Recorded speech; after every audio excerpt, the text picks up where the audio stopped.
লব্বাইক আল্লাহুম্মা লব্বাইক।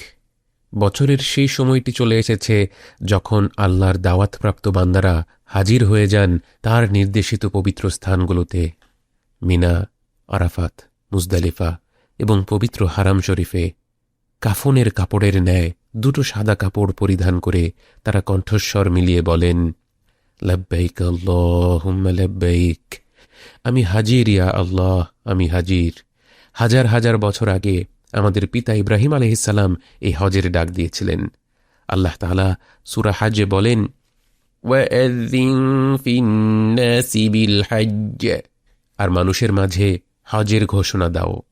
ইয়াতুকা রিজালান ওয়া আলা কুল্লি দামিরিন ইয়াতিনা মিন কুল্লি ফাজ্জিন আমীক। তারা তোমার কাছে আসবে পায়ে হেঁটে, আর সব পথক্লান্ত শীর্ণ উটের পিঠে, বহু দূরের গভীর পর্বত সংকুল পথ বেয়ে। কি চমৎকারভাবে আমাদের রবের প্রতিশ্রুতি প্রতিফলিত হচ্ছে প্রতিটি বছর। কত বিচিত্রময় সব যানবাহনে করে আজ সেই পবিত্র কাবা শরীফের উদ্দেশ্যে লাখো হাজি যাত্রা করছেন।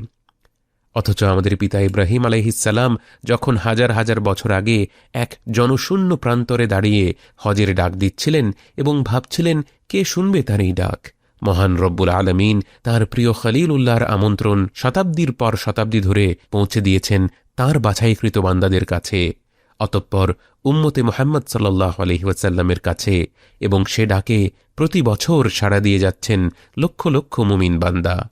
কি অপূর্ব সেই আহ্বান, আর কতই না অপরূপ সেই উত্তর।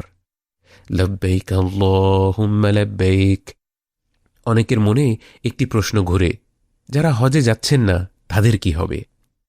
কারো কারো নিজেকে অনেকটা দর্শকের মতো মনে হয়। দূর থেকে তাকিয়ে দেখছেন আল্লাহর আমন্ত্রিত একদল মেহমান সেই পবিত্র সফরে যাত্রা করছেন। কখনো হয়তো লব্বাইক আল্লাহুম্মা লব্বাইক শুনে হৃদয়ে এক প্রকার হাহাকার অনুভব হয়, পবিত্র সেই দলের অন্তর্ভুক্ত না হতে পারার এক ক্ষীণ আফসোস।